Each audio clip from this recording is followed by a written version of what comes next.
정치평론가 이강윤의 오늘.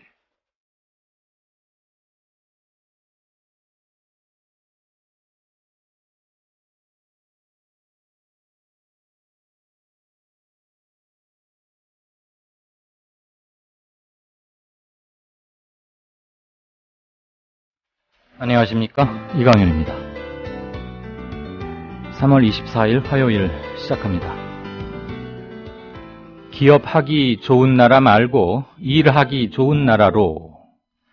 어제 이강윤의 오늘 진짜 인터뷰 코너에서 홍세화 선생이 하신 말씀입니다.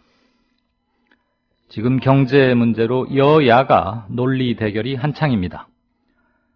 성장이냐 분배냐, 가계와 국가부채 해결책이 뭐냐 하는 논쟁도 물론 중요하지만 그보다 앞서 중요한 것은 철학적 토대가 아닐까 싶습니다. 법인세 인상 여부를 놓고 여당이 펴는 논리에 야권이 효과적으로 대응하지 못하고 있습니다.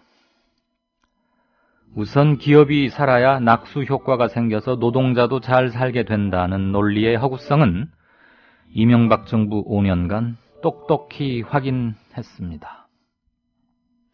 일하기 좋아야 생산성이 올라가서 결국 기업도 좋아진다는 것을 여권과 국민들께 확실히 각인시킴으로써 생각의 틀, 경제 정책의 틀을 바꾸도록 하는 게 효과적이지 않을까요? 생각이 사람을 바꾸고 그 사람이 세상을 바꿉니다. 잠시 후 시작합니다. 부장님, 대리운전은 뭐 부를까요? 대리운전. 블랙박스 주는 1800-6606 대리운전이 있지 않은가? 20회 이용시 블랙박스를 주는 1800-6606 블랙박스 대리운전이요? 그럼 검색창에 블랙박스 대리운전을 검색해보게. 홈피에는 다양한 상품들도 있다네. 저기 부장님, 블랙박스 대리운전에서는 국민TV에 후원도 한다면서요. 자네도 블랙박스도 주고 후원도 하는 1800-6606 이용하게. 역시 대리운전은 1800-6606.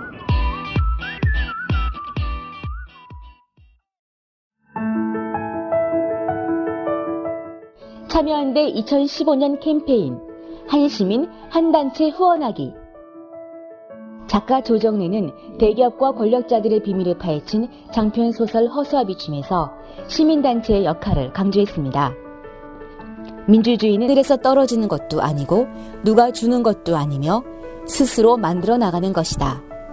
수많은 시민단체들이 정치권을 감시하고 경제계를 감독하고 법조계와 공직사회와 언론계를 눈 부릅뜨고 지켜야만 비로소 선진국의 문이 열리게 될 것이다. 우리가 각자의 자리에서 더 좋은 세상을 만들기 위해 할 수 있는 일. 먼저 함께하고 싶은 단체에 회원이 되는 것부터 시작해보는 것은 어떨까요? 행복한 참여, 따뜻한 연대. 2015년 참여연대가 여러분과 함께하겠습니다.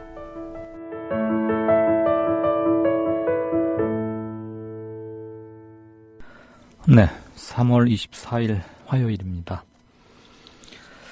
오늘 진짜 인터뷰에서는 작년 여름 온 국민의 염려와 관심과 탄식을 한 몸에 모았던 주인공이죠. 유민 아빠, 세월호 안산고 희생자인 유민이의 아빠 김영호 씨 전화 연결해서 최근 근황, 그리고 오늘 또 관련 기자회견도 있었고요. 인양, 선체 인양 이런 것들 소회를 좀 듣겠습니다. 유민 아빠 안부가 궁금했거나 전하고 싶은 말씀, 또 묻고 싶은 말씀 있으면 샵 인터뷰 해서 올려주시죠. 최대한 반영하겠습니다. 그리고 화요일, 목요일, 일주일의 이틀은 경제 뉴스를 중심으로 경제 상식 넓혀보는 코너 있는 날이죠.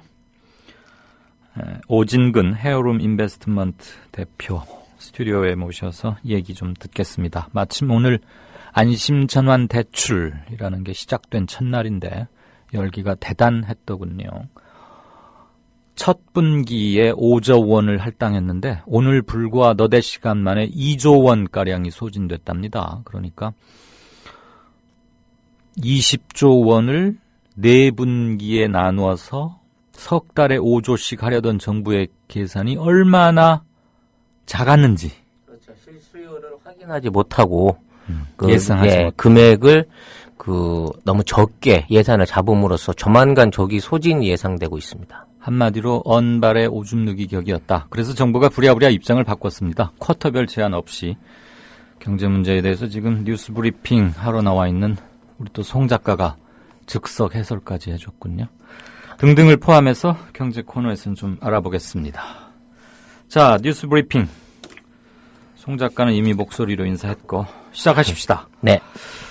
공무원 연금 개혁안, 이른바 김태일 교수 안, 그것으로 합의가 가능할 것으로 보입니까? 우선 저 고대 교수인 것 같은데 김태일 안의 내용부터 좀 설명해 주시죠. 네, 새누리당이 주장하는 김태일 안은 현행 구조 개혁, 현행 수준보다 50% 가까운 연금 수급액을 떨어뜨리고 그만큼 남는 연금 금액을 저축 계정으로 전환해서 주겠다는 것이다. 일종의 퇴직금을 주겠다는 얘기인데요.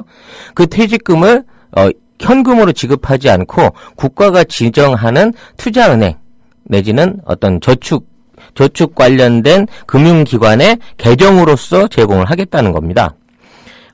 이 안 이외에 야당이나 공무원 단체가 어떤 다른 안을 내놓는다고 하면, 이보다 더 좋은 안을 내놓는다고 하면 협상 테이블에 올릴 수 있다고 말했는데 이게 결국은 여당이 제안할 수 있는 최종안인 것이죠. 네. 네. 이와 관련해서 청와대도 오늘 입장 발표를 하고요. 공무원 연금과 노동 부분의 개혁안이 약속 시한이 다가오고 있다. 국민 대타협 교육의 활동 시한, 그러니까 나흘이 남았습니다. 나흘 안에 또 노사정 대타협 안에 대한 마련 시한을 꼭 지켜줄 것을 부탁을 하며 이 문제가 국민과의 약속이고 미래 세대의 앞날이 달려있는 문제다 하고 빠른 통과 내지는 합의를 종용을 했었습니다. 네. 이와 관련해서 이제 야당의 입장은 이것은 거의 반쪽 연금이다 하는 주장을 하고 있는데요.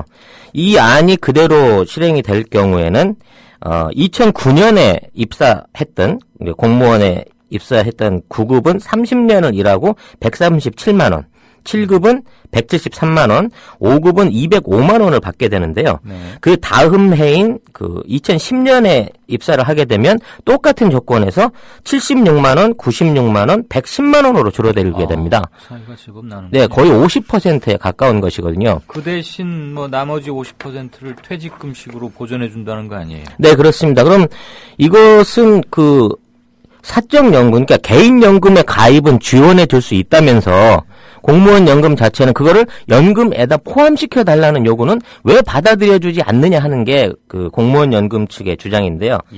예. 공무원 연금은 공적 연금에 대한 어떤 확대를 주장을 하면서 공적 연금의 소득 대체율을 50%까지 유지해 줄 것을 제안을 했고요. 여기에 만일 재정이 더 들어간다고 하더라도 보험료를 더 내겠다 그럼. 내더라도 50% 수준은 지켜달라 하는 요구를 하고 있는 것이죠. 전라도 지역에서 떡 칠 때, 떡매 칠 때면 엎어치나 매치나 이런 말이 있거든요. 네. 지금 김 교수 안은 반가량으로 줄이되, 네.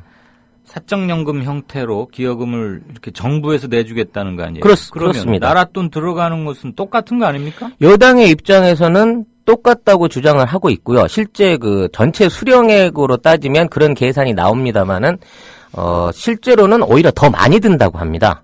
목돈을 주는 게요. 네. 왜냐하면 목돈을 끊어서 지급을 해야 되기 때문에 잘라서 이렇게 주는 연금보다는 더 금액이 많이 들어가게 되는데 그럼에도 불구하고 퇴직금을 주고 연금을 깎겠다는 시도, 또 그 연금을 국민들한테 바로 현금으로 주는 게 아니라 어떤 대형 보험회사나 생명사나 아니면 어떤 은행의 어떤 계좌로, 개인연금 계좌로 만들어서 주겠다는 의도에 대해서 굉장히 공무원 연금 측에서는 불안해하고 있는 것이죠. 왜냐하면 개인연금으로 넘어갔을 경우에는 이게 운용의 어떤 실수를 통해서 잘못됐을 때라도 재산의 절반을 그대로 잃는 거 아니겠습니까? 그래서 그런 부분에 대한 그 의견이 상충하고 있습니다. 그건 지금 일반 기업들도 퇴직연금은 다 그런 식으로 운영을 하고 있고요. 네네. 제 질문은 그게 아니고 궁극적으로 공무원연금을 개혁하자는 것은 연금 재정이 부족하기 때문에 네. 우리가 낸 세금, 즉 국고, 재정에서 돈을 가져다가 연금을 지급하고 있지 않습니까? 그러면 현행 방식으로 공무원연금을 계속 주든 연금은 약간 줄이되 새로 사적연금이라는 퇴직금조의 연금을 새로 하나 만들어서 나라 돈으로 그걸 대납해 주는 거잖아요, 말하자면. 네, 그렇습니다. 그러면 실질적으로 나라 돈이 들어가는 건 아무런 차이가 없는데 왜 그렇게 하려 하느냐 이거죠. 일단은 이 연금에 대한 공적인 안정성. 네. 그러니까 국가가 지급을 보증하는 연금인 경우에는 소득 대체 50%율이 그대로 어떻게든 승계가 될 수 있는 구조거든요. 만일에 재정이 어려워진다고 하더라도 세금 분담을 통해든 뭘 분담을 통해든 이거는 지정하게 되면 끝까지 주게 되는 사안인데 이렇게 됐을 경우에 지금 정부가 주장하고 있는 연금이 부실해진다는 논리를 이쪽 계산으로는 그렇지 않다는 반박의 계산을 내놓고 있는데 이게 전혀 맞아떨어지지 않고 있는 게 첫째 원인이고요. 둘째로는 이런 연금 비용들의 그 전체적인 수급액을 공무원 연금의 수급액을 국민연금 수준으로 어떻게든 떨어뜨리려고 하는 정부의 의도에 대해서 차라리 비용을 더 물더라도 공적 연금 자체를 강화해서 더 키우자는 게 야당과 공무원 노조 측의 어떤 주장입니다. 그게 이제 팽팽한 평행선을 달리고 있는 것이죠.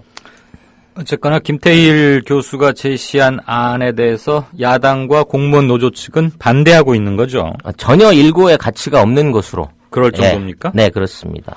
그런데 이게 마치 무슨 타협점이 될 가능성이 있는 것처럼 아침 신문 일부는 보도를 하던데. 네, 이렇게 타협을 강요하는 것은 아닐지 좀 걱정이 되기도 하고요. 알겠습니다. 아무튼 연금 문제는 참 늘 복잡하고 이해관계가 너무 첨예하게 대립해서 말이죠. 네. 자, 서울시 의료원이 서민들을 위한 개혁안을 내놨네요.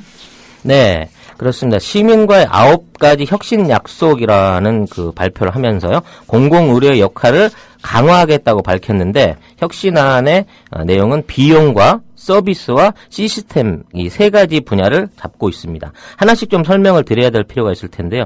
일단 첫 번째 응급센터 안에서 급한 환자가 들어왔을 때 보증금이라든지 그동안 이제 밀린 돈 때문에 그 치료를 거부받는 사태가 일어나지 않도록 일단 선치료를 하고 그 비용에 대해서는 환자 상황에 맞춰서 분납 등의 방법으로 진료비를 받겠다 하는 내용이고요. 네. 두 번째는 이제 불필요한 검사나 비급여 검사를 최소화해서 이 상급 대형 병원, 종합병원 대비 50%까지 응급 진료비를 낮추겠다. 그러니까 응급실 사용료를 50%로 낮추겠다는 그 수준의 그 약속을 한 것이죠. 그리고 네. 전용 병상도 32개에서 42개로 늘리겠다고 발표를 했습니다. 또한 2013년부터 추진하고 있는 보호자가 필요 없는 그 안심병원, 즉 간병인을 병원 비용과 인력으로 최대한 지원해서 월 280만 원 정도 든다고 하나요? 그 일반 병원에서는 네. 이거를 10분의 1, 한 27만 원 수준으로 줄였고 이런 내용들을 전국에 시행할 수 있도록 지방 병원이나 또 공공병원들을 대상으로 2018년까지 전부 확대하겠다고 이렇게 발표를 했습니다. 네. 네 번째는 장례 문화에 관련된 건데요. 장례비를 50% 선까지 깎겠다. 그래서 평균 장례 비용을 현재 절반 수준, 약 평균 1,200 정도 되는 것을 600만 원 수준으로 줄이고 서울 5대 대형 상급 병원의 장례 비용은 2,500만 원 정도 든다 그래요. 이거의 한 4분의 1 수준을 유지하도록 해서 서민들을 지원하겠다고 합니다. 또 이런 시설공단과 장례식장, 화장시설, 살인묘지를 연계한 통합 시스템을 구축해서 안치에서 입관, 발인, 운구, 화장까지 원스톱 서비스를 제공한다고 하네요. 그래서 다음은 이제 서비스의 질을 높이는 부분인데요. 심야의 환자 중심의 서비스를 혁신하기 위해서 아이들이 열이 나는 경우에 전용 차량과 인력을 배치해서 직접 출장을 가서 아이들을 해줄 수 있는 부분, 또 산하 의료기관들의 시스템을 통합해서 뭐 CT라든지 MRI에 관련된 중복된 그 검진을 하지 않게 하는 방법 등으로 약 2018년까지 715억 원을 절감하겠다고 발표를 했습니다. 네. 어쨌거나 그동안은 이미지가 별로 좋지 않아서 시립병원들을 좀 가는 걸 꺼려하는 측면도 있었고 네. 제 기능을 못한다 이런 비판이 많았는데 확 달라지겠다 이 네, 얘기죠? 그렇습니다. 네, 기대하겠습니다. 자, 이건 무슨 얘기입니까? 이혼 했을 때 네. 그 양육비 이렇게 뭐 법정 이렇게 부담 지급해야 하는 그게 있는데 잘 사실 안 주고 뭐 그런 게 있죠. 국가가 대신 받아주겠다고요? 네, 그렇습니다. 2012년에 조사 결과에 따르면 그 한 부모, 그러니까 이혼을 했거나 뭐 혼자서 아이를 키우는 부부들의 가구의 약 83%가 양육비를 한 푼도 받지 못하는 상황이라고 합니다. 그러니까 이혼 당시에는 뭐 양육비 지급에 대한 각서나 약속들을 했지만 그걸 이행하는 율이 17%에 그친다는 얘기죠. 네. 그런데 이거에 대해서 이제 직접적으로 주부들이기 때문에 직접 받아낼 수 있는 방법이 없던 것을 여성가족부가 양육비 이행관리원을 출범시킴으로써 요 업무를 대행해주겠다는 얘기입니다. 그래서 이혼 가정 아니면 미혼 한부모 가정 아니면 할아버지나 그 조부모에 의한 조선 가정을 포함해서 누구든지 그 비양육 부모의 양육비가 제대로 들어오지 않을 때는 상담부터 재산조사, 소송, 채권 추심, 이행 점검까지 전부 그 대행해주는 원스톱 서비스를 하겠다고 하네요. 신청자 중에 저소득 가구 우선으로 먼저 지원을 해서 자녀가 성인이 될 때까지 지원을 받을 수 있도록 업무를 추진하겠다고 합니다. 알겠습니다. 지금까지 뉴스브리핑의 송명훈 작가였습니다. 고맙습니다. 네, 감사합니다. 미디어 협동조합을 아시나요? 우리는 정치 권력에 눈치 보지 않습니다. KBS, MBC와 달리. 다만 수만 조합원의 통제를 받습니다. 우리는 광고 자본에 의존하지 않습니다. SBS와 달리. 다만 수만 조합원의 조합비로 운영합니다. 우리는 사주가 한 사람이 아닙니다. 조중동 등 족벌 언론과 달리. 다만 수만 조합원이 주인입니다. 그래서 미디어 협동조합이 만드는 국민TV, 국민라디오, 국민TV 뉴스는 가장 순도 높은 뉴스를 선사하고 있습니다. 조합원으로 함께해 주십시오. 조합원 가입과 문의는 홈페이지 국민.tv 또는 서울 전화 3144-7737로 하시면 됩니다.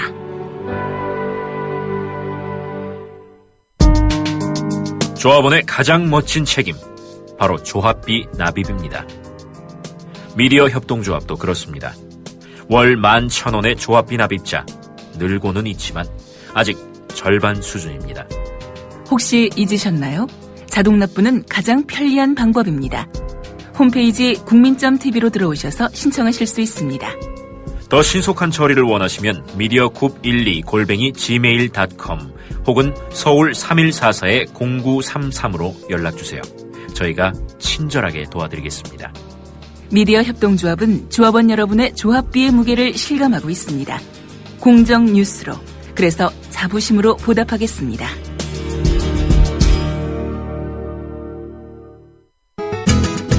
월간 다운로드 수 1000만, 팟캐스트계의 에이스, 국민 라디오가 광고주를 찾습니다.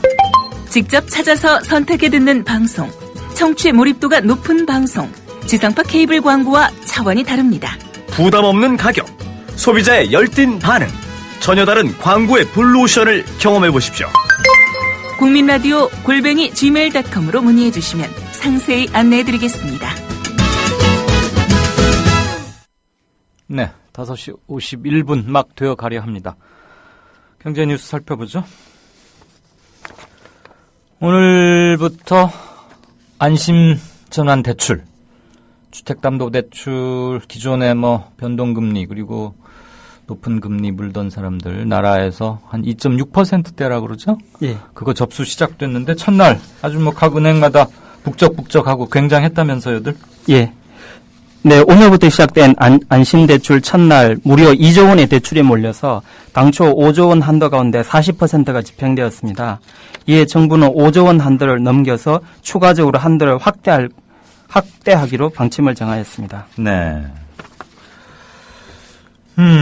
그러면 이렇게 인기가 있는 이유, 짐작은 대충 갑니다만, 저금리에다가 계속 앞으로 금리가 오르더라도 2.6%가 계속 간다는 게 무엇보다도 가장 중요한 인기 요인이겠죠? 그거 말고 또 뭐가 있나요?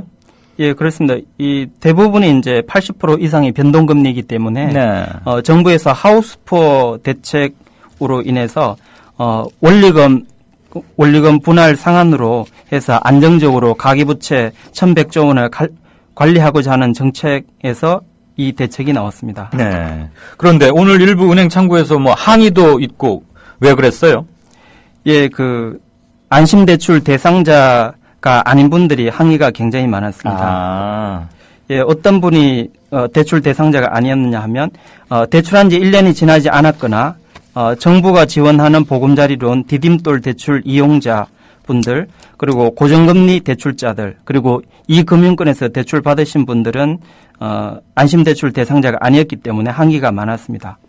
또 한편으로 안심대출이 고정금리 원리금 분할 상한이기 때문에 기존에 이자만 상환하시던 분들은 원리금 분담하게 되면서 그렇게 되면 부담이 2배로 되어서 발길을 돌리는 분들도 많았습니다. 그렇죠. 부담이 2배면 사실 어마어마한 거죠. 예. 지금 보통 한 주택담보대출 3.34%대를 내고 있는 사람들이 제법 많죠.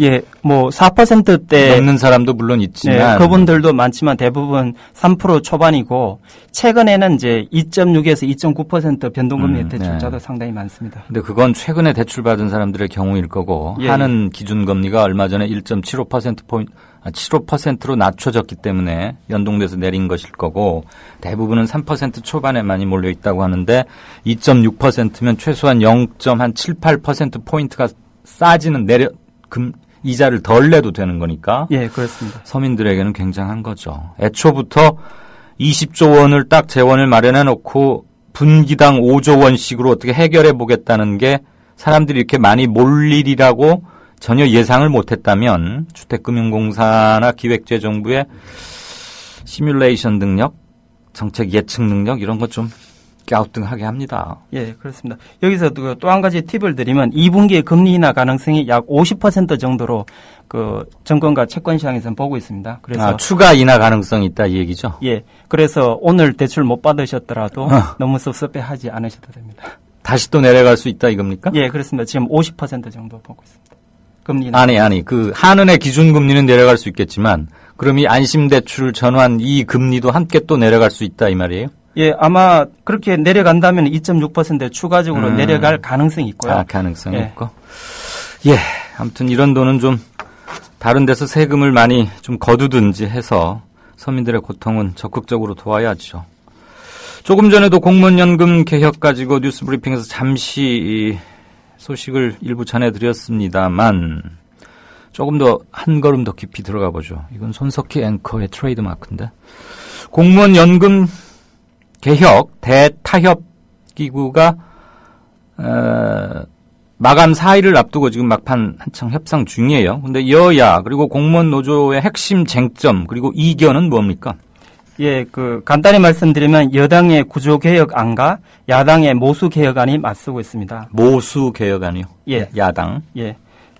첫 번째로 이제 정부와 여당이 새누리당의 구조개혁안을 살펴보면 공무원연금 대체율을 현행 63%에서 38에서 45% 그러니까 40% 내외로 대폭 축소하는 것이고 일부 퇴직금을 포함해서 45%까지 올리는 것이 구조개혁안입니다. 이른바 그게 김태일 교수 아닙니까? 그것과는 또 다릅니까? 아닙니다. 김태일 교수안은 2%의 추가 저축을 정부에서 제공한다는 것인데 그까지는 안 가더라도 이제 새누리당 안이 이런데요. 그런데 문제는 뭐냐면 지금 국민연금과 동일하게 계약하자는 게 새누리당의 의도인데 지금 국민연금이 국민 용돈 또는 이렇게 상당히 어려운 쌈짓돈밖에 안 된다. 쌈짓돈이 뭐 되었는데 공무원 연금을 받으시는 분들은 지금 중산층으로 살고 있는데 네. 만약에 이 새누리당 안이 통과된다면 빈곤층으로 떨어지기 때문에 이 안은 지금 현재 상태에서는 새누리당 안대로 통과될 수가 없는 상황입니다. 네. 야당 입장은 뭡니까?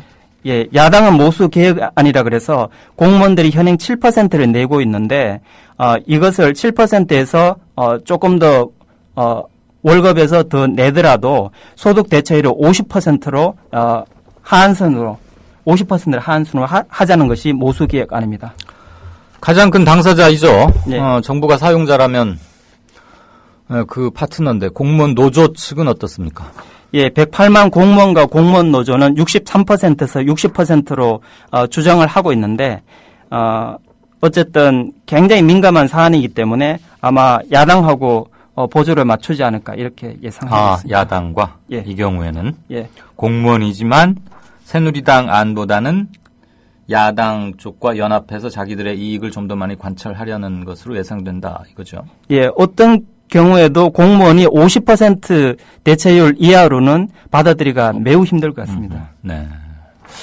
이거 제대로 되기가 힘들겠네요, 그러면. 예, 그렇습니다. 지금 4일이 문제가 아니고 공무원들에게는 노후가 걸린 20년, 30년 일하고 노후가 걸린 문제이기 때문에 그렇죠. 쉽게 해결할 수 없는 문제입니다. 공무원들은 또 따로 퇴직금이 없는 건 사실이죠.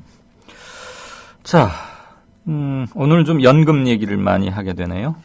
이제는 국민연금, 우리들 얘기 좀 한번 해보죠. 국민연금 소득 대체율을 45%로 유지하자는 법 개정안이 국회에서 발의됐다고요? 예. 새정치민주연합 김성주 의원이 민주노총, 한국노총, 참여연대, 한국은퇴자협회 등과 함께 작년 12월에 지금 4개월 전입니다. 12월에 국회에 제출했습니다. 지금 국민연금 소득 대체율이 60%에서 지속적으로 낮아져서 40%까지 내려가는 것으로 2007년에 개혁을 했습니다마는 네. 2028년에 소득 대체율이 40%로 떨어지면 사실상 실질적인 소득 대체율은 20%에 불과합니다. 예를 들면 국민연금 가입자가 평균 200만 원 소득이 있었을 경우에 연금이 40만 원에 불과해서 1인 가구 체제 생계비에도 미치지 못하고 이렇게 되면은 노인 빈곤율이 47%고 노인 자살률이 세계 1위인 이러한 우리나라의 노인 문제를 고칠 수 없기 때문에 이 법안을 발의했고요. 네. 특히 2007년도에 소득 대체율을 40%로 한 것은 기초노령연금이 10%로 보장이 되었기 때문에 결국은 공적연금이 국민연금이 50% 소득 보장을 달성한다는 전제가 있었기 때문에 법안이 통과가 되었는데 네. 현재 박근혜 대통령 취임 이후에 10% 소득 대체율 기초노령연금 공약이 파기되었기 때문에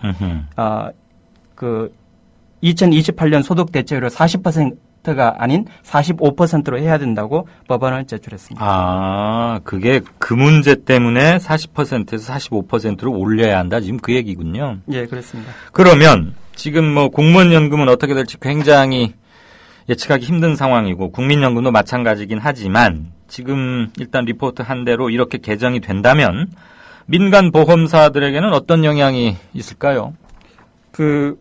공공연금이 국민연금, 공무원연금 공이 소득 대체율이 기존에 60에서 63%에서 40에서 45% 이렇게 내려간다면은 개인연금, 종신보험 등을 판매하고 있는 민영보험사에는 막대한 이익이 있을 것으로 예상됩니다. 사람들이 몰릴 거다 이 얘기죠? 예, 그렇습니다. 국민연금이 국민 용돈이 되고 공무원연금이 공무원 용돈이 된다면은 금융자본과 재벌 금융자본의 배를 불리는 사적 연금은 강화되고 특히 정부는 여기 개인연금 시장에 조세가면 특혜까지 주고 있기 때문에 지금 상당히 문제가 되고 있습니다. 그래서 사적연금을 키우는 방식으로 개혁하지는 말자. 이거 아닙니까? 예, 그렇습니다. 그런데 지금 공무원연금을 세금에서 보전해주는 이것도 또 문제이기 때문에 이 솔로몬이 와도 이걸 잘 풀어낼 수 있을지 모르겠어요. 또 더군다나 몇 달 있으면 큰 선거인데. 예, 어쨌거나 오늘 경제 관련 뉴스 잘 전해 들었습니다. 지금까지 오진근 헤어룸 인베스트먼트 대표였습니다. 고맙습니다. 감사합니다. 박근혜 정권은 용산 참사 진상규명에 대한 약속을 했었습니다. 후보자 시절에.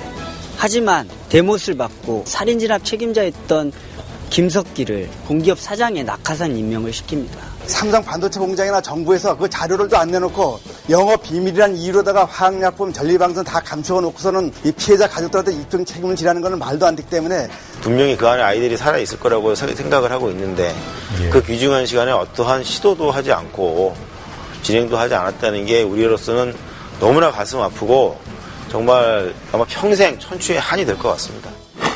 권력이 불편해하는 사람들, 그래서 발언권을 잃은 사람들, 그들의 목소리를 거침없이 전파하는 뉴스K. 장악당하지 않은 뉴스K. 밤 9시, 당신의 선택을 기다립니다. 국민 라디오를 또 국민 TV를 읽는다? 미디어 협동조합 콘텐츠의 관문, 국민TV 뉴스를 아시나요? 뉴스K 등 국민 TV의 모든 기사, 조간 브리핑 등 국민 라디오의 인기 콘텐츠, 주요 방송의 녹취와 뉴스메이커와의 대담, 주요 원고 대본이 여러분을 기다립니다. 국민 라디오와 국민 TV를 한눈에 만나세요. news.국민.tv. 모바일 접속은 m.news.국민.tv.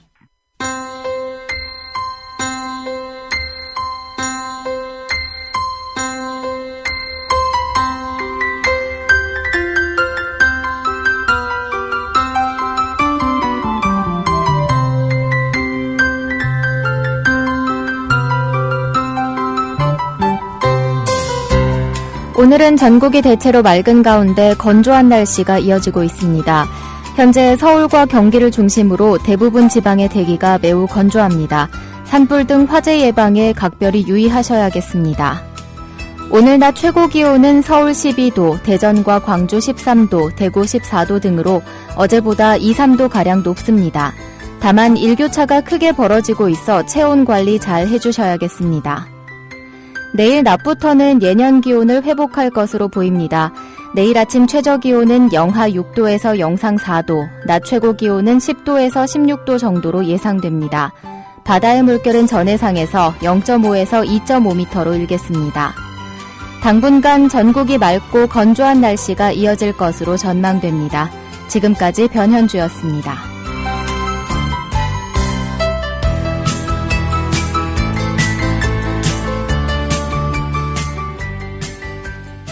미디어 협동조합 콘텐츠 누가 널리 알리겠습니까? 국민TV 홍보지원단 국티홍지에서는 사이버상에서 국민라디오 국민TV 콘텐츠를 확산시킬 1000명의 사이버 홍보대사를 찾습니다.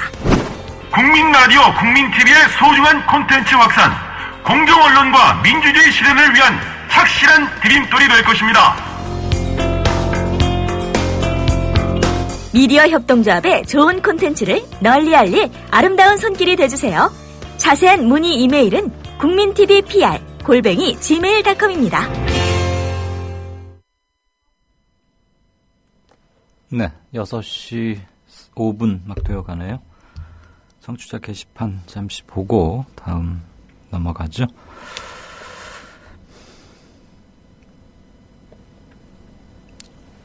함께 만드는 언론 미디어 협동조합, 조합원의 방송 참여 참 좋습니다. 네, 3만 조합원들 중에는 아주 각 다양한 분야에 대단한 전문가들 많이 계시죠.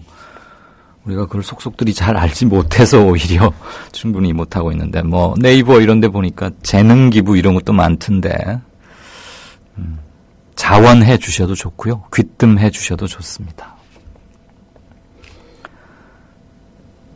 어제 있던 자님의 말씀, 정부가 가계부채의 붕괴 임계점을 느낀 건 아닐까요? 일종의 공적 자금 투입으로 이자를 낮춰서 원금 회수에 들어간 걸로 보입니다. 네. 굉장히 중요한 문제인데, 목요일 날, 방금 경제 뉴스 브리핑 한 오진근 대표가 오면 다시 한번 또 얘기를 해보죠.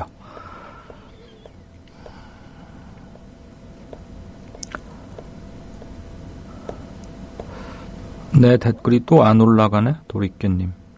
왜 그렇죠? 이 팟빵 게시판은 우리가 국민 TV 미디어 협동조합에서 운영하는 게 아니고 팟빵닷컴에서 하는 건데 잘 연유는 모르겠습니다. 다시 한번 시도를 한번 해봐 주시죠. 누가 뭐 특정인의 댓글을 막거나 그런 건 전혀 없습니다. 물론. 퇴직 공무원 연금은 못 건드리나요? 왜 자꾸 젊은 공무원들의 연금만 깎는 것 같은데, 네. 이런 불만이 충분히 제기가 돼 왔죠, 그동안도. 사실 이게 그 이해 조정 과정에서 기득권자들이라고 할까요? 쭉 오랫동안 공직에 근무해 오신 분들의 급격한 소득 감소폭, 지금 연금액 축소 이런 걸 또 너무 강하게 한꺼번에 주시면 당연히 반발이 있으니까 그 과정에서 일단 이해는 시작해야 할 것 같은데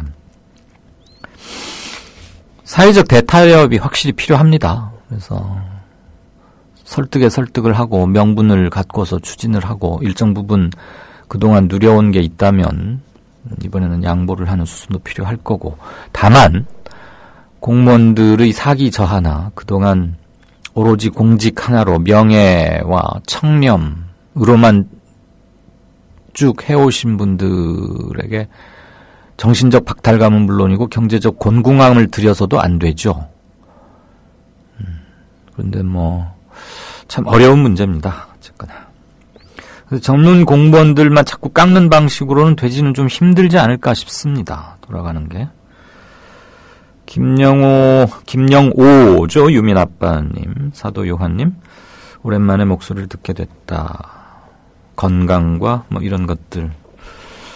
네, 당연히 질문하겠습니다.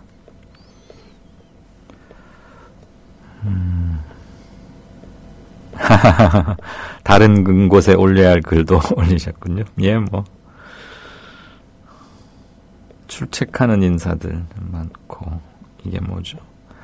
아, 무명의 조합원님이 올린 사진은 아마 어제 김무성 새누리당 대표가 젊은 층 뭐 의견 청취 그러면서 서울 신림동 고시촌에 갔다가 뭐 상당한 야유와 항의를 받고 이랬는데 그중에 어느 젊은이 학생 또는 고시 준비생이라고 짐작이 되는 거죠. 고시촌이니까. 어느 젊은 여성이 들고 있는 피켓에 대통령이 얼마 전에 중동 다녀와서 청년들 중동에 가서 제2의 중동 붐 일으켜라. 그래가지고 청년들 중동이나 가라 이런 말 했잖아요. 그랬더니 거기에 대해서 너나 가라 중동. 이게 그 영화 친구의 대사 그거 아닙니까? 네가 가라 하와이 뭐 이런 거요. 그런 피켓 그것을 보고 있는 김무성 대표의 사진을 이렇게 올려주셨군요. 중동 붐 좋죠. 붐이면 왜 안 갔겠습니까? 네, 중간부터 듣기 시작한 분들을 위해서 다시 한번 말씀을 드리면 오늘 진짜 인터뷰는 작년 여름 46일간 아마 단식했었죠. 목숨을 걸고 유민 아빠 김영호님 연결하겠습니다. 하고 싶으신 말씀 또는 질문하고 싶으신 것 올려주시고요. 좌삐리 좀비님이 막 올린 견해 이건 뭐죠? 디스패치발 이민호 기사로 덮인 4가지 정치 이슈. 디스패치가 그 연예인 이런 거 고발하고 파파라치 일종의 파파라치란 뜻이 아니고 서양으로 굳이 비교를 하자면 파파라치처럼 오랫동안 뭐 어떤 유명한 사람이나 이런 거 쭉 근접 촬영하고 근접 취재해서 가끔 보도하고 그러는 데죠. 한두 번 봤던 기억이 나는데 디스패치에서 뭐 이민호가 누굽니까? 아무튼 이민호 관련 기사를 터뜨린 모양이에요. 그랬더니 4가지 정치 이슈가 한꺼번에 덮여버렸는데 MB 재임 기간 중 광물자원공사 2,800억 대출 그래서 기업 특혜 준 거 아니냐는 의혹. 그다음에 안철수와 박운선 포스코 관련 논란에 적극 반박했죠. 안철수 의원과 박원순 시장이 포스코 이사회 사회이사를 맡거나 이사회 의장으로 있을 때 뭔가 이 문제에 연루됐던 게 아니냐라는 의혹이 일부 제기됐었는데 그게 아니라고 적극적으로 반박을 했는데 그게 쏙 묻혀버렸다. 지금 이 말씀이신 거죠. 그다음에 쌍용차 노조 101일 만에 고공농성 해제 굴뚝에서 내려왔다는 거. 그리고 의무급식 중단한 홍준표가 미국에서 평일 골프 쳐가지고 논란이 벌어지고 있었다. 이 네 가지들이 다 사라져버렸는데 새날팀 무슨 그 팟캐스트 방송 이건가 봐요. 새날팀의 의견, 새날팀 방송에서 이 디스패치라는 곳이 국정원에서 운영한다는 음모론을 제기했나 봐요. 새날 그 방송에서. 저는 그거 듣지는 못했는데 그 새날팀의 국정원 운영설 이게 합리적으로 여겨진다는 게 좌삐리 좀비님의 주장이십니다. 예, 제가 이민호가 누구인지를 모르고 새날의 방송도 못 들어서 잘 모르겠습니다만 이민호가 어쨌길래 이런 게 다 이렇게 한꺼번에 덮였다는 겁니까? 자, 살도록 님의 하나만 더 보고 다음 코너 가겠습니다. 안심 전환 대출 아까 말씀 소개드렸죠. 그 자격 요건을 보면 제1금융권의 비교적 안정적인 채무자를 국가기관이 빼내가는 형태여서 금융권의 부실화를 촉진시킬 여지도 있다. 아, 그런가요? 저리에 30년 몇십 년 고정금리로 가니까 나중에 금리가 올라가게 되더라도 지금 20조 원을 2.6%대로 고정금리로 돌려놓으면 이번엔 나중에는 금리 상승 국면에서는 금융회사들이 부실화될 수도 있다. 네, 주택금융공사나 정부에서 그런 안전책이 없이 시작할까요? 이거 역시도 좀 더 추후에 좀 더 심도 있게 한번 토론을 하도록 하겠습니다. 네. 다음에 조금 있다가 게시판 다시 한번 살피죠. 미디어 협동조합은 2014년 4월 TV 개국 전까지 조합비를 받지 않았습니다. 그래서 창립 이후 1년 1개월 동안 출자금으로 운영해왔습니다. 왜 받지 않았냐고 묻는 분들이 있었습니다. 조합비의 무게가 얼마나 큰지 알고 있기 때문입니다. TV 개국이 이루어졌고 이제 안착 단계에 접어들었습니다. 월 11,000원의 조합비 납입으로 더 큰 발전, 즉 성숙한 동력을 만들어주십시오. 주목받는 방송, 신뢰받는 언론으로 보답하겠습니다. 홈페이지 국민.tv, 서울전화 3144-7737 또는 이메일 mediacoup12@gmail.com으로 신청해주세요.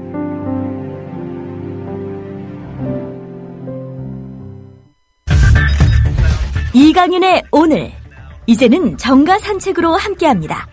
정치권 동향 생생하게 풀어드릴 분은요. 네, 한국일보 양정대 기자 안녕하세요. 네, 안녕하세요. 이번에는 김무성 새누리당 대표도 공개적으로 사드의 한반도 배치 찬성을 밝혔네요. 왜 그렇게 새누리당에서는 중요한 역할 하시는 분들이 특히 앞장서서 사드 하자 그래요? 오늘 지금 새누리당 김무성 대표의 발언, 그동안에 사실 사드 배치 논란이 이제 여권 내에서 좀 갈등의 요소가 되는 과정에서 이 유승민 원내대표가 이제 앞장서서 먼저 문제를 제기했었지 않습니까? 네. 그동안에 김무성 대표는 사실 그 사드 배치 문제와 관련해서는 공식적으로 입장을 표명을 한 적이 없었습니다. 예. 그동안 이제 내놨던 거는 정부가 결정할 문제다. 요 정도 선이었고요. 그리고 공무원 연금 개혁만 주로 얘기를 해왔죠. 그랬었죠. 이 정부가 결정할 문제다라고 얘기를 한 걸 보면 네. 사실은 이게 유승민 원내대표처럼 당에서 주도해서 좀 입장을 정해서 이 유승민 원내대표는 이 당이 입장을 정하는 그런 논의를 하면 사실 이게 이제 정부에서 이 중국이나 미국과의 이 협상에서 좀 지렛대로 작용할 수 있다. 이런 이제 의미부여를 해왔었는데, 네. 김무성 대표의 지금까지 입장은 정부가 결정할 일이다. 이거는 사실 당에서 논의하는 게 적절치 않다. 이제 이렇게 해석이 되었는데, 그렇죠. 오늘 그런데 김무성 대표가 이 한국해양대, 부산에 있는 해양대를 찾아서 이제 토크 콘서트를 하면서 했던 얘기는 이 북한을 핵 보유국으로 봐야 한다라는 표현을 쓰면서 이 북한의 핵무기를 우리가 방어할 수 있는 방어 체계가 필요하고 그게 바로 사드이고 그래서 사드 배치가 필요하다는 이 주장을 공개적으로 펼친 겁니다. 예. 그러니까 그동안의 입장하고는 조금 궤가 좀 달라 보이긴 하는데 어쨌든 이 김무성 대표도 이제 사드 배치 논란과 관련해서 공개적으로 이제 배치 찬성론을 이제 제기하면서 이 여권 내에서 그동안에 정부나 특히 이제 친박 주류 쪽에서 이 사드 배치 문제가 좀 공론화되는 것 자체를 굉장히 꺼려왔지 않습니까? 이것과 관련해서 보면 이 김무성 대표도 결국 이 유승민 대표와 한 축으로 이 비주류 친이계가 이 사드 배치 문제에 대해서 좀 적극적으로 이 목소리를 내는 그 이제 뭐 흐름에 합류를 했다 이렇게 볼 수 있을 텐데요. 글쎄요 이제 이게 앞으로 어떻게 논의가 진전이 될지는 모르겠습니다만 어쨌든 지금 정부가 내부적으로는 사드 배치를 한반도에 사드 배치하는 거를 결정했다 뭐 이런 얘기도 나오고 있고 예. 미국 쪽에서 이미 이 후보들을 물색했다 또 우리한테 비용 분담을 요구했다 뭐 이런 지금 보도들이 연이어서 지금 터져 나오는 상황이어서 예. 사실 김무성 대표가 좀 전반적인 흐름상 사드 배치는 이제 대세가 됐다, 흐름이 됐다, 뭐 이렇게 판단했을 수도 있을 것 같고요. 예. 어쨌든 김무성 대표가 이제 공개적으로 그 얘기를 했고 당 대표가 그 얘기를 했기 때문에 당에서는 이 사드 배치 문제와 관련해서 좀 더 공세적인 얘기들이 나올 수 있고 이것이 이제 야당과 차별화하는 그러니까 안보 정당으로서 새누리당 뭐 이런 부분들을 좀 적극적으로 강조하는 중요한 수단이 될 가능성은 굉장히 커졌다고 보입니다. 아니 그런데 이런 정책은 행정부가 결정하는 거고 국회는 그거의 적정성 및 예산 이런 걸 심의하고 그러는 거 아니에요? 그렇죠. 사실은 그러니까 프로세스상으로 보면 그렇게 진행이 되는 게 맞겠죠. 당연히. 예. 그런데 어쨌든 지금 뭐 유승민 원내대표가 이제 먼저 공개적으로 제기를 했고 당내에서 지금 설왕설래가 여권 내에서 있는 상황에서 이 김무성 대표도 이 공식적으로 공개적으로 이제 본인의 입장을 밝힌 거니까 어떻게 보면 여권 전체의 무게추가 조금 배치 불가피론, 그러니까 배치해야 한다라는 그 적극적인 주장보다는 배치 불가피론 쪽으로 좀 흘러가는 듯한 그런 모양새가 됐고요. 말씀드렸던 대로 지금 김무성 대표가 이 사드 배치 문제에 대해서 공개적으로 입장을 밝힌 이 시점에서 보면 이 야당에서 그러니까 여야 간의 이 안보 문제, 오이사 대체 해제 문제도 그렇고 천안함 사태가 이제 내일이면 이제 5주기가 되지 않습니까? 네. 이런 그 정황들과 맞물려서 좀 안보 정당, 이 보수 색채를 좀 강화하는 그런 뭐 정치적인 효과 이런 것들을 노린 거다 이렇게 볼 수도 있을 것 같습니다. 예. 처음에는 그냥 새누리당 몇몇 뭐 주요 당직자이긴 합니다만 몇몇 의원들 입에서 뭐 얘기 나오다가 의총해야 되는 거 아니냐 그러다가 뭐 잠시 수그러드는 것 같더니 이제는 당 대표도 말하고 그러면서 뭐 후보지를 다녀갔다느니 자꾸 뉴스가 스멀스멀 진전되는 걸 보니까 갑자기 이런 속담이 생각나요.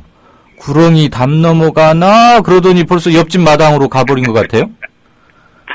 말씀드렸듯이 그러니까 김무성 대표가 좀 그 정책 판단을 했다 이렇게 볼 수도 있어요. 그러니까 말씀드렸듯이 그 사드 배치와 관련한 그 정부 내부의 방침이 결정됐고 미국이 후보들을 이미 물색했고 또 미국 쪽에서 우리한테 이 사드 배치하는 데 있어서 비용 분담을 요구했고 뭐 이런 이제 일련의 보도들이 쭉 나오면서 흐름들이 크게 형성되고 있고 뭐 이런 것들을 기정사실화하는 측면도 있고 말씀드렸듯이 정치적인 효과도 노리고 뭐 이런 상황이었다 말씀을 드릴 수 그러면은 조금 앞서서 한번 추측을 해보자면 한반도의 사드 배치는 불가피하고 기왕 그렇다고 보면 내가 그냥 멍청이 가만 앉아 있다가 뭐 어용부용 뒤따라 가느니 여당 대표로서 국정에 중요한 역할을 하는 집권당의 대표로서 그러니까 우리 국사에 중요한 영향을 미칠 수 있는 사안에 대해서 나도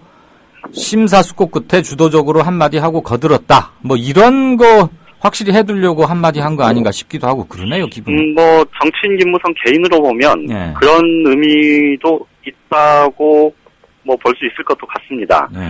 그런데 이제 오늘 그 발언들 중에 조금 뭐 한 가지 좀 뭐 뭐라 그럴까 이게 눈에 띄는 대목 하나가 아까 이제 말씀드렸듯이 이 사드 배치의 정당성을 강조하면서 얘기했던 게 이제 북한을 핵 보유국으로 봐야 한다 뭐 이런 표현을 썼었는데요. 이게 지금 공식적으로 우리 정부나 미국 그러니까 한미 양국 정부의 공식 입장은 핵 보유국으로 인정하지 않고 있는 것 아닙니까? 그러니까 이것과는 좀 배치되는 듯한 그런 모습이기도 했는데 어쨌든 오늘 토크 콘서트를 이 강용석 전 의원이 이제 사회를 봤는데 김무성 대표 본인도 처음에 이제 얘기를 하면서 이건 조금 문제가 있는 얘기긴 한데 뭐 이런 표현을 썼었고요. 핵 보유국으로 봐야 한다는 표현을 쓸 때. 그리고 이제 강용석 전 의원이 나중에 김무성 대표의 발언이 끝난 뒤에 오해하지 말라면서 이제 우리 정부나 한미 양국 정부가 다 핵 보유국으로 인정하지 않고 있다. 뭐 이렇게 이제 마무리를 짓긴 했습니다. 경우에 따라서는 뭐 조금 논란의 소지가 좀 될 수도 있는 대목이긴 했는데 어쨌든 김무성 대표가 이 사드 문제에 대해서 공식적으로 이제 공개적으로 자기 입장을 본인 입장을 밝힘에 따라서 말씀드렸듯이 이제 여러 가지 정치적 효과는 좀 충분히 나타날 가능성이 높아 보입니다. 제안받은 것도 없고 그러니까 협상한 것도 물론 없고 협상을 안 했으니까 당연히 결정된 것도 없다. 이른바 3노를 강조했던 게 불과 열흘도 채 안 되는 것 같은데 어떻게 하다가 이렇게 중요하고 큰 뉴스가 스멀스멀해서 기정사실화되다니. 이제 양정대 기자를 비롯한 기자들 이거 직무유기한 거 아닙니까? 글쎄요. 그렇게 볼 수도 있을 것 같아요. 항의합니다. 네. 자, 야권 소식 한번 봅시다. 새정치나 문재인 대표, 광폭 행보는 이미 여러 차례 얘기가 나오는 것 같고, 확실히 예전하고 달라진 것 같긴 해요. 핫 이슈에 그냥 가운데 직격탄으로 뛰어들어서 자기가 맨몸으로 치고받고 이러는 것 같아요. 그거 잘하는 거예요? 아니면 너무 오버하는 거예요? 글쎄요, 지금 이제 말씀드리려고 하는 게 두 가지인데, 하나는 이제 홍준표 지사하고 무상급식 논란이 있은 뒤로, 오늘은 기자들하고 만난 자리에서, 당일날 이제 부산에서 서울로 오후에 이제 비행기를 타고 올라왔는데, 이 문재인 대표는 일반석에 탔었고, 이 홍준표 지사는 이제 비즈니스석에 탑승을 했었지 않습니까? 근데 그걸 빗대서, 이 공직자가 그러면 안 된다. 이건 일반 국민들 다, 이코노미 타는데, 이 위화감 조성하는 거다. 이런 얘기를 했어요. 그러니까 이제 이게 어떻게 보면, 한 발 떨어져서 이제 좀 신론을 뜨고 보면, 이제 좀, 뒤끝이 좀 있는 거죠, 이게. 그리고 오늘 또 한 가지 얘기는 어제 여야 간에 이제, 자원외교 국정조사 특위에서 새누리당이 이 증인 채택 명단을 내면서 문재인 대표 이름이 들어있었다 이 말씀을 전해드렸는데 이걸 두고 나보고 나오라고 하는 건 이건 진짜 그야말로 이 정치 공세다 이런 얘기로 이제 정면으로 또 비판을 했습니다. 이 두 가지가 좀 상징적으로 보여주는 것 이게 사실 어떻게 보면 이게 이제 아주 민감한 그리고 중요한 정책 현안 정책적인 논의, 이런 게 아니고 사실 정치 공방의 수준 아닙니까? 그런데 문재인 대표가 사실 이런 거에 본인이 직접, 제3자를 통해서가 아니고 본인이 직접 언급을 하고 뛰어들어서 지금 얘기를 하고 그래서 뉴스를 만들어낸단 말이죠. 이거는 말씀하셨듯이 이전과는 굉장히 다른 모습인 건 분명하고요. 이 다른 모습이라는 게 글쎄 이제 조금 더 많이 나가면 오버하는 것이 될 수도 있겠지만 현재로서는 이 정치인 문재인, 당대표, 제1야당의 대표로서의 문재인이라는 정치인의 좀 변화된 모습 이런 것들을 좀 상징적으로 보여주는 또 하나의 이 모습들이 아닌가 싶습니다. 그런 점에서 보면 아직까지는 현재까지는 문재인 대표가 이렇게 직접 나서서 본인의 입으로 본인의 입장을 분명하게 얘기하는 건 저는 굉장히 긍정적인 플러스 효과가 더 크지 않을까 싶습니다. 어쨌거나 젠틀맨에서 파이팅 하는 복서로. 그렇죠. 예. 근데 뭐, 계속 파고들기만 하는 복싱은 물론 안 하겠지요. 어쨌거나 많이 그렇겠죠. 변했던 건 분명한 사실인 것 같습니다. 예. 방금 뭐 하나, 우리 양 기자는 아시겠지만 청취자들께 속보 하나 전해야겠네요. 이거 말고, 여야가 박종천 군 고문치사 사건의 수사 담당 검사였던 박상옥 대법관 후보자, 뭐 인사청문회 도저히 못하겠다 막 그러다가 결국 청문회를 열기로는 합의를 했네요, 방금. 그리고 그렇죠. 예. 오늘 오전에 원내대표단 회의에서 야당이 네. 결정을 했고요. 아마 일정도 오늘 여야 원내대표 주재회동이 좀 전에 아마 진행이 되고 있었으니까 예. 날짜가 나왔을 것 같은데요. 날짜는 아직은 근데 발표 임박한 모양입니다. 예. YTN이 좀 늦으니까. 그리고요. 네네. 이 뭐 국회 반장한테 취재 지시를 하려니까 좀 기가 죽어서 잘 못하겠는데 옛날에 내가 부탁드린 거 있어요. 박근혜 대통령 6억 원 언제 낼 건지 전두환 대통령한테 받은 거. 알겠습니다. 취재 잘 안 되죠? 그럼 뭐 제가 몇 번 기회 닿는 대로 물어본 적은 있는데 뭐 속시원히 대답하는 사람은 없었습니다. 당연히 그렇겠죠. 많은 체력이 부족해서. 그 양정대 기자 대특종 한번 하십시다. 알겠습니다. 열심히 더 한번 해보겠습니다. 참 물어볼 때도 없고 물어보기도 팍팍하다든가 아는데 저는 되게 궁금하거든요. 도대체 낼 건지 말 건지 내면은 얼마로 계산해서 낼 건지. 79년도에 6억 원이었으니까 40년도 더 됐는데 40년쯤 됐나? 그러면 30년? 그럼 얼마를 내야 맞는 건지 이게 너무 소생은 궁금합니다. 알겠습니다. 수고하십시오. 잘 들었습니다. 예, 고맙습니다. 네, 정가산책 지금까지 한국일보 정치부의 양정대 차장이었습니다.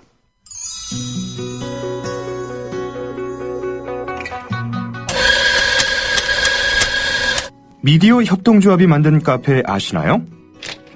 어서오세요. 국민카페 오네오입니다. 공정한 가격으로 확보한 품격 높은 재료로 정성을 다해 여러분을 모시겠습니다. 커피 나왔습니다. 맛있게 드세요. 지식이 있고 공감이 있는 강연이 있고 즐거움과 행복이 넘치는 공연이 있는 공간. 서울 마포구 월드컵로 37 웰빙센터 지하 1층 국민카페 오네어로 여러분을 초대합니다. 네, 게시판 조금 보고요. 행간 들어가겠습니다. 그리고 여러분 기다리시는 유민아빠 김영호 씨와의 인터뷰는 조금 최대한 좀 많이 확보하겠습니다. 예술의 전당포. 딱 자기 생각만 있는 이 뭡니까? 자기 생각만 하는 기회주의적 인간의 표본이더군요. 강용석 전 의원. 딱 자기 생각만 하고 그냥 기회주의적 인간의 표본이더라. 그런가요? 그 아나운서들, 대학생들한테 뭐 아나운서 되려면 다 어쩐다든가 그런 거 각오해야지 그랬다가 혼쭐 났던 그 변호사 말씀이시죠?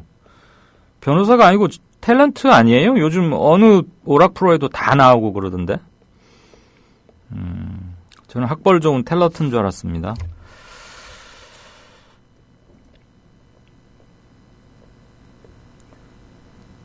지하철 타고 가고 있는데 옆자리 아저씨가 자꾸 쳐다봐서 보니까 아저씨가 노란 리본으로 도배를 하고 있다.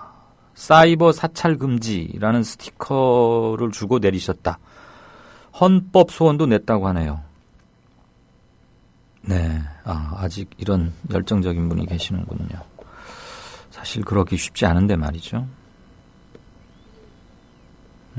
문재인 대표의 광폭 행보에 대해서 잘하고 있는 것 같다. 그러면 그런 견해 주신 분도 있고요. 아마 고 이승연, 안산 단원고 고 이승연 군 아빠 이호진님 며칠 전에 인터뷰했었죠. 그 삼보 일배 행진 중인데 거기에 동참하고 있는 시민들, 우리 조합원님인가 아무튼 시민들의 사진을 이렇게 올려주셨습니다. 말이 그렇지 삼보 일배 하루 종일 걸어서 허리가 부러질 때까지 절하고 걸으면 4.5km 심리 걷는답니다. 어른들 보통 속도로 1시간쯤 걸으면 가는 게 심리 4km거든요. 얼마나 큰 고행인지 아시겠죠. 사드에 대해서는 뭐 굉장히 많은 사람들이 지금 상당히 그 수위 높게 이렇게 많이 글을 올려주셨습니다. 큰 일이다부터 시작해서 왜 이렇게 뭐 이렇게 두루뭉실하게 이렇게 넘어가는 거냐 뭐 하는 등등 하도 많아서 제가 일일이 다 읽을 수가 없을 정도로 그만큼 이게 핫 이슈라는 걸 알겠습니다. 네, 계속 올려주시고 다음 코너 바로 행간 들어가겠습니다. 오늘 제가 텍스트로 고른 것은 박근혜 대통령에게 계속 공개적으로 편지를 쓰고 있는 언론인이 있습니다. 저도 뭐 한 3번인가 4번 썼는데 알고 보니까 4번 썼더라고요. 제가 써놓고도 기억을 잘 못해서 며칠 전에 제 컬럼을 3번째 편지라고 그랬는데 찾아보니까 4번째였는데 저는 뭐 비교도 안 될 한겨레의 존경하는 곽병찬 선배, 곽병찬 직함은 대기자입니다. 100번째 박근혜 대통령에게 쓴 편지를 골랐습니다. 제목은 왜 먹고 사는 문제까지 속입니까? 편지 앞대목 들으시겠습니다. 답장 없는 편지가 벌써 100번째입니다. 2년 가까이 시간이 흘렀습니다. 그동안 푸념도 많았고 따지는 것도 많았고 아쉬움도 많았습니다. 첫 편지에서 기대했던 애틋한 이야기는 그것으로 끝이었습니다. 당신은 생각보다 훨씬 더 차가운 편이었고 반대로 당신의 말은 생각보다 훨씬 더 경솔했습니다. 알면서 속이는 것인지 모르고 속이는 것인지 궁금할 때가 많았습니다. 처음엔 자신만의 기억 속에 오랫동안 갇혀있던 사람의 자기 방어 습관에서 비롯된 것이겠거니 했습니다.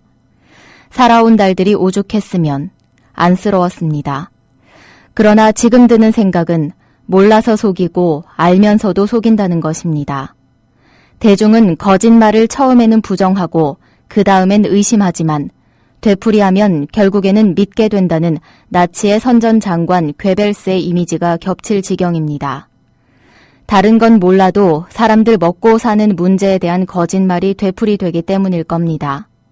당신은 입만 열면 이렇게 말했습니다. 이제 아랫목의 온기가 윗목으로 옮겨가고 있다. 국회가 발목을 잡아 온기가 퍼지지 않고 있을 뿐이다. 그렇게 스스로를 믿게 했으니 지난 17일 청와대에서 만난 문재인 대표가 우리 경제를 두고 총체적 위기라고 규정한 것이 얼마나 기분 나빴을까요? 네. 면전에서 대놓고 대통령의 경제정책은 실패했습니다. 경제팀 전원 교체하고 소득주도 성장정책으로 바꿔야 합니다. 뭐 그냥 수사나 뭐 애둘러 표현하는 것 없이 바로 그랬죠. 당연히 글쎄요. 얼마나 기분이 나빴을지는 저도 궁금합니다. 그러니까 청와대가 이튿날 곧바로 근거 없는 위기로는 심리를 위축시켜서 경제 활성화에 역행한다. 이렇게 또 노발대발하면서 탁치 받았죠. 그러면서 경기는 지금 회복세를 타고 있고 아랫목 온기를 윗목으로 옮기기만 하면 된다고 주장했습니다. 그걸 누가 모릅니까? 온기가 위로 안 가니까 그렇죠.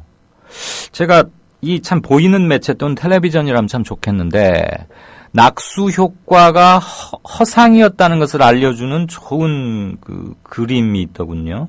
아마 외국에서 만들어진 거였어요. 그 왜 무슨 결혼식 피로연이나 뭐 어디 뭐 그 폭탄주를 재밌게 만드는 사람 중에 그런 거 있잖아요. 밑에는 잔 한 10개쯤 놓고 그 윗열에는 뭐 8개? 9개? 그 윗열에는 뭐 하나씩 좀씩 줄여가지고 아무튼 피라미드 쌓듯이. 그래서 맨 위층에 잔 딱 하나 있죠. 거기다 와인을 붓기 시작합니다. 와인잔을 쭉 쌓아놓고 그러면은 쫙 넘쳐서 부드러운 와인잔에 곡선을 타고 흘러내려서 두 번째 잔을 채우해서 와인이 거의 버려지는 것 없이 맨 마지막 1열, 맨 아랫열 와인잔까지 다 채우는 것. 그런 거 하지 않습니까? 그런데 그게 이제 before예요. 또는 이제 그게 아이디얼리스트 희망이었어요. 그럼 화살표를 딱 긋고 옆에 어떤 그림이냐면 맨 놓여있는 와인잔이 갈수록 커집니다. 밑에 있는 잔들은 소주잔처럼 조그맣고 맨 위에 있는 잔은 뭐 양동이처럼 커져가지고 와인을 계속 부어도 첫 잔을 채 못 채우는 거죠. 와인을 몇 병을 부어도. 즉 낙수 효과는 없었다. 이거 아니겠어요? 청와대 아랫목의 온기를 윗목으로 옮기기만 하면 된다. 예, 옮겨주세요. 옮기세요. 그게 안 돼서 지금 이러는 거 아닙니까? 사실 경제 성장률이 2년 연속 3%를 넘었으니까 수치상으로만 보면 그렇게 나쁜 거 아닙니다. 특히 OECD 국가 내에서만 보면 이거는 중국은 OECD가 아니죠. 굉장히 높은 3%면 굉장히 높은 편입니다. 그렇지만 그렇게 해서 벌어들인 돈이 대기업 곳간에만 쌓이고 있어요. 반면에 그 대기업에서 일하는 근로자들, 그러니까 가게죠, 가게. 집에도 돌아가면 다 가장. 1인 가구도 있지만 가게는 오히려 빚더미만 늘어나요. 왜? 전셋값 오르지. 그게 제일 크죠. 주택비용, 그다음에 뭐 교육비용 이런 것들. 그러니까 분석기관마다 조금씩 차이는 있지만 10대 그룹 상장사들의 사내 유보금은 작년에 503조에서 최대 537조 원 사이 정도로 갑니다. 그러니까 평균만 한 518조 원 정도 되는 거죠. 굉장히 많습니다. 이 10대 그룹 상장사들의 사내 유보금, 즉 회사 곳간에 쌓아두는 유보금의 증가율은 8%입니다. 우리 GDP는 3%였죠? 성장률이. 그거보다 2배가 훨씬 넘죠. 3배에 가까운 거죠. 반면에 각 집집, 가정 한번 볼까요? 가계 빚은 한국은행 자료, 이게 제일 정확하니까 여기치를 보면 작년에 1295조 원입니다. 재작년보다 68조 원 정도 늘었습니다. 근데 올 들어서도 올 들어서 벌써 지난 1, 2월 2달간도 굉장히 늘었습니다. 왜? 금리 내리니까 주택담보대출 받아서 생활비나 학자금이나 뭐 이런 걸로 쓰는 거예요. 가계부채는 이명박 정부 마지막 해부터 급증하기 시작해서 박근혜 대통령 임기 첫 해인 2013년에 1000조 원을 이미 넘어섰고 증가 속도가 작년 3, 4분기 경우에 그 1년 전에 비해서 무려 6.6%입니다. 가계 빚이 늘어나는 속도가요. 6.6% 그러니까 감이 잘 안 잡히거나 별거 아니야, 별거 아닌 거 아니야, 두 자릿수도 아닌데 천만의 말씀입니다. 우리 소득 증가율은 어떻습니까? 그 다음에 지금 이자가 얼마입니까? 1.75% 아닙니까? 예금 해봐야 이자 소득세 빼고 나면은 1.32%밖에 안 되는 거 아니에요? 물가 상승률에 비하면 실질적으로는 마이너스 금리라는 거 아닙니까?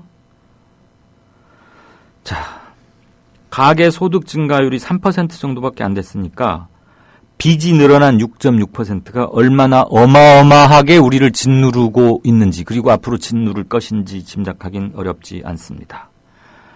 세계적인 컨설팅 회사 미국의 맥킨지가 한국을 주요한 경제국가 중에서 가계부채 위험국 7대 위험국에 꼽았습니다. 우리는 국제경제 의존도가 아주 높고 외국 국제경제 요인으로 재채기를 저쪽에서 하면 우리는 바로 독감에 걸리는 그런 체질 아닙니까? 그런데 이 정부는 작년에 기업에게서는 세금을 1조 2천억 원가량 덜 걷고 봉급자들에게한테는 3조 4천억 원이나 더 걷었습니다. 합치면 4조 6천억 원의 차이가 나는 겁니다. 자, 담배세, 소주값 올리겠다. 그 다음에 13월에 세금 폭탄이 된 연말정산, 이 얘기 안 하겠습니다. 여러 얘기 빼겠고요. 일자리 늘리지는 못해도 줄지는 말았어야 합니다.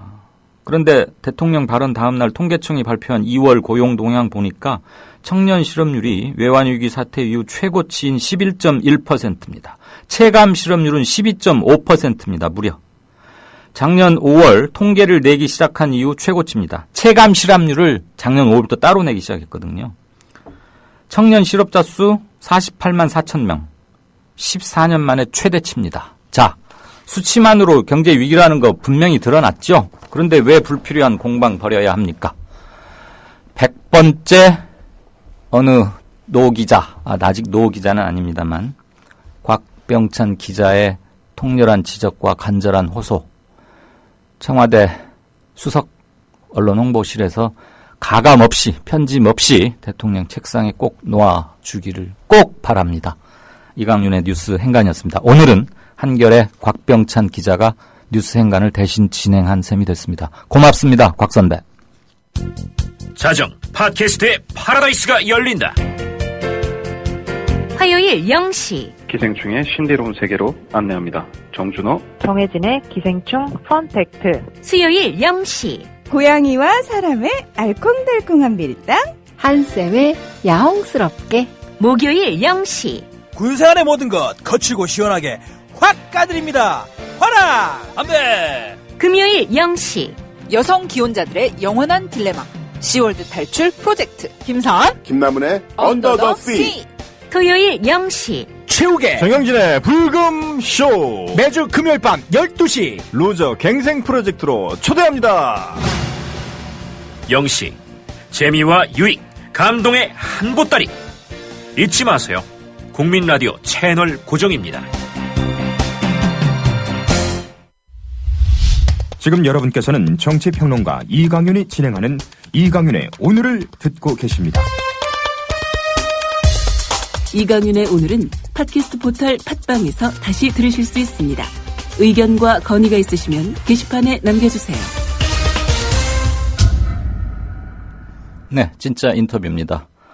별다른 수식어가 필요 없는, 두 말이 필요 없는 세월호의 한 상징이 된 마음 아픈, 가슴이 찢어지고 있을 유가족이십니다. 김영혼님 전화 연결돼 있습니다. 안녕하십니까, 김 선생님? 네, 안녕하셨어요. 유민아빠입니다. 네. 건강은 좀 어떠십니까? 건강 챙길 새가 없네요. 너무 일이 바쁘다 보니까. 그래도 46일간 단식이었죠, 아마? 예, 예. 단식을 그렇게 오래 했으면 그건 도저히 그 인간의 그냥 평상시 건강을 위한 단식 이런 걸로는 상상이 안 되는 초인 그 자체였고, 저는 어느 글에서 이제 김영호 당신을 초인이라 부르지 않겠다 뭐 그런 제목으로 제가 어디다 글을 쓴 적도 있는데, 물론 바쁘셔서 보시지는 못했겠지만. 네. 제가 책이 나오면 드리겠습니다. 그 책에 그 글이 실릴 겁니다. 네, 알겠습니다. 제가 들은 바로는 단식, 복식 기간, 이제 단식을 멈추고 회복하는 기간이 단식 기간의 한 3배 정도는 되어야 한다고 들었어요. 네. 그리고 그 3배 되는 기간 동안 매우 정교하고 조심스럽게 복식을 해야 한다고 하는데, 네. 너무 바빠서 제대로 뭘 못하셨다고 하니 심히 걱정이 됩니다. 최소한 석 달 동안 어떻게 요양이나 정양을 잘 하면서 의사의 지도 아래 복식을 하신 겁니까? 아니요. 40일째 되는 날 나왔어요. 병원에서. 집에서 혼자 밥을 해먹고 그렇게 지냈습니다. 그러니까 단식 중단일로부터 40일 동안 병원에 있다가, 네. 그러니까 단식했던 날보다도 6일이나 빨리? 네. 아이고. 그래서 아무도 없는 집에 가셔서, 둘째 딸. 둘째 딸은 애기 엄마가. 엄마랑 살고 있죠? 네. 혼자 사시던 그 집으로 가서 지금 혼자 끼니를 해결하면서 유가족 여러 가지 행동이나 활동 이런 것들 하고 계신다 이 말입니까? 네네네. 인터뷰 초반인데 이런 말씀 드려도 되겠습니까? 아닙니다. 아직 제발 정신을 좀 차리셔야 할 텐데요. 지금 목숨을 걸고 하던 단식 그 국면이 아닙니다. 본인의 몸을 우선 좀 챙기셔야죠. 그렇게 하시면 어떡해요? 체중은 얼마로 불었습니까? 지금 한 56kg까지 늘어갔다가 지금 다시 좀 빠지더라고요. 이번에 특별법 시행령 때문에 예. 정신없이 지금 움직이고 있거든요. 아이고. 오죽하면 자기 몸 위중한 것을 본인만큼 더 누가 잘 알겠습니까? 그리고 성인이시고 두 아이의 아빠신데 누가 뭐라고 할 그럴 깜냥이 못 됩니다만, 너무 듣기가 안타까워서 좀 건강 관련 얘기가 길어지네요. 단식 그만두고, 물론 단식 중에도 따님이 유민이 동생 유리미든가요? 그 이름이 유나요. 유나. 유나. 예, 예. 침대에서 이렇게 같이 이렇게 아빠 토닥이고 유나는 요즘 잘 지냅니까? 네, 학교에서 잘 적응하고 있고요. 아. 그다음에 친구들하고도 원래 성격이 밝아요. 유민이하고 반대 성격이랑. 아하, 네. 잘 어울리고 다양스럽게 좀 적응하는 것 같아서. 여보세요? 예, 여보세요? 방향을 조금 타는 것 같으니까 네. 살짝만 주변 몇 걸음 좀 움직여봐 주시면 전화 네, 음질이 더 좋을 수도 있겠습니다. 한 가지만 더 사적인 거 여쭙겠습니다. 네. 2천만 원인가 얼만가를 은행에서 대출 받아가지고 그걸로 생활비도 쓰고 활동비도 하고 그러셨다고 그랬는데 그 이후로 네. 경제 상황이 좀 어떠신지. 지금 회사 1월 6일 날 사퇴를 했습니다. 회사를. 네. 그래서 이제 실업급여 받고 있고요. 네. 6개월 동안 실업급여가 나오기 때문에 그걸로 지금 생활하고 있습니다. 그럼 몇 달 안 남았네요. 한 석 달 남았네요, 이제. 네. 회사 퇴직금 얼마하고 네. 얼마 안 되지만 퇴직금하고 있어서. 회사 퇴직은 자의에 의한 겁니까? 타의에 의한 겁니까? 연장을 하고 싶은데 너무 기간이 오래되니까 회사에서도 좀 힘든 부분이 있어서요. 더 이상의 휴직 처리는 곤란하다? 네. 알겠습니다. 얼마 전에 책 내셨죠? 네네. 네.